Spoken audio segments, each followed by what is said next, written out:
What is up, guys? Welcome back to the channel. This is the Humble Lecter, and today we got another figure here from this Hydra Stomper wave. This is of course from the WandaVision Agatha Harkness. So I do not have the Scarlet Witch figure here, the one that was re-released, and that's quite sad because I really do want to compare both of these two figures, but we are going to check out this figure alone today. She is at number 4. And in today's video, what we're going to do is of course check out the figure, go through the articulation, accessories, and of course do some comparisons and share with you my thoughts. So yes, without further ado, let's just get right into it. So I'm going to start off here with the packaging. So yes, we are at the end of the windowless packaging over here. We have the product image on the front, which doesn't look too bad at all. We have also the whole wave here as well. She comes in at number 4 out of 6. And on the back here, we have some preview of the accessories that comes inside. We have some product image, some still shots from her series, and also the logo on the top. So now, let's just unbox this bad girl up. Okay, so we have here Agatha Harkness in the full form. And I gotta say, I think this is one of the most interesting figure to get because she's super easy to make her stand because she has a huge coat on the bottom here. In terms of accessories, there isn't a lot to her. There isn't anything at all, to be honest. You get her because maybe you want the figure, you want to complete your whole WandaVision wave, or if you guys want to complete your Hydra Stomper. So we have the head here, 2 sets of head. We also have the Steve Rogers head here as well, which does look pretty cool. So I'm just going to put this on to the sides here. I'm going to check out the Agatha Harkness figure. And I gotta say, she does look really, really cool, to be honest. I mean, her character in WandaVision was quite, not to say a surprise. I mean, you gotta get some bad vibes when she was always appearing on the screen. But there was still a bit of some twist here and there. So I'm pretty surprised that they have gone for this figure over here because it's pretty cool. And I know she's coming to come out with her own series later. Maybe I think earlier next year or something like that. So it's going to be pretty interesting. So we're going to check out this figure here. And I got to say that the face looks super, super creepy. I mean, look at that smile. I mean, it looks good. Very nice details on the eyes and on the face sculpture as well. But I got to say, I mean, look at that smile. That looks like the that movie that was like Truth or Dare or something like that. That was a creepy smile. I mean, that is scary. But she is, of course, a witch as well. So not too bad, not too bad. And good amount of hair details around. But that would mean that it's going to be very hard to give her any kind of rotation on her head. And of course, if we go down to her wardrobe over here, I'm not sure what you can call this thing. But yeah, I mean, look on her neck there. She has the white coat on her as well. She has the necklace with a good amount of details as well. As you can see there, ooh, that was scary, ooh, kind of thing. So yeah, and good texture to her dress as well. You can see the cloth lines moving all around, and on the chest area as well, that kind of spiral web kind of thing, which does look really cool. And of course, if we go on to the fingers here, like she used the dark hole. I'm pretty surprised that they did not give us the dark hole with this figure, which they could have easily done because she did use it. But that's an argument for another day, I guess. So on the fingers here, you can see good amount of details on this. You get the blackness seeping through, and it does have some kind of gradient finish to it. So it doesn't just like, you know, you go on to paint those kind of fingers like that. It's just they have a good kind of gradient finish to it. The cloth as well does look pretty cool.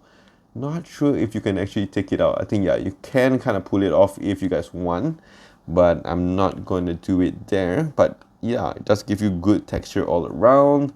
And of course, if we look inside, it does give you the female legs here. It's a little bit warped, as you can see. But yeah, it's really easy to make her stand because of that whole thing. And this one here does have a translucent vibe to it. So you can see my finger shadow on the back here, which is pretty interesting. Very nice texture, again, as I mentioned before. So yeah, looking really good when it comes to the looks on it. And we're going to go on to articulation now, which is going to be very limited. So we can, in terms of the head, like you can see that you're going to have some sort of a little bit some rotation here. Not a lot of hinge movement, not at all when it comes to head tilting over here. She does get a disjoint, which is disappointing because you can't really do anything with her.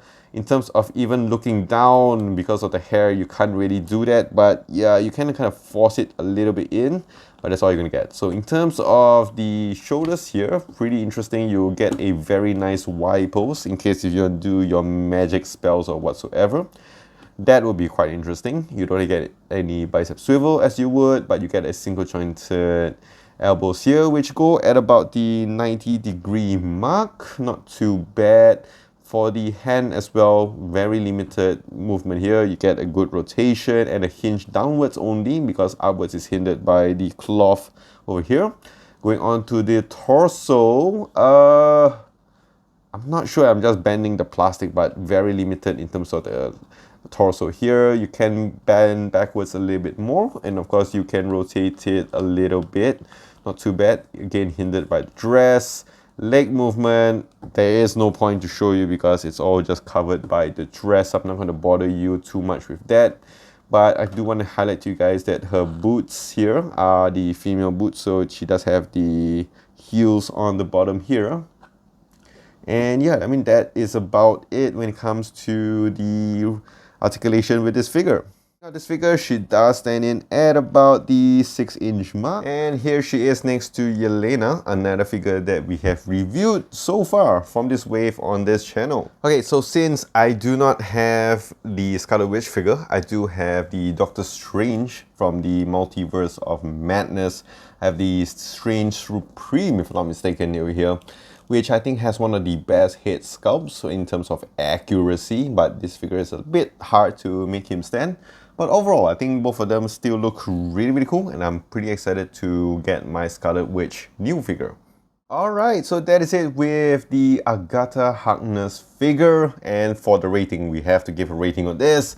I'm just gonna give her a 6.5 out of 10. I mean, she does get a new body mold, I would say, and she does look pretty cool. In case, like, WandaVision was one of the best series from the whole Disney Plus, even up until today.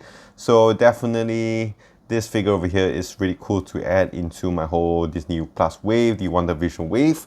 So yeah, I think she's a pretty cool character. Not much when it comes to articulation on her, which is quite disappointing, but we get still a pretty decent head sculpt, and I think still a pretty decent character as well. Hopefully when her own show does come out, she will kind of shine from that. So yeah, hopefully this figure would be so-called higher value in the coming months, but it is what it is. So in case if you guys enjoyed this video, do click the like and smash the subscribe button. All these thoughts are just mine. Do leave yours in the comment section down below. And of course, if you guys want to follow me on my socials, you can do so on my Instagram at the Humble Lector, and I'll see you guys in the next one.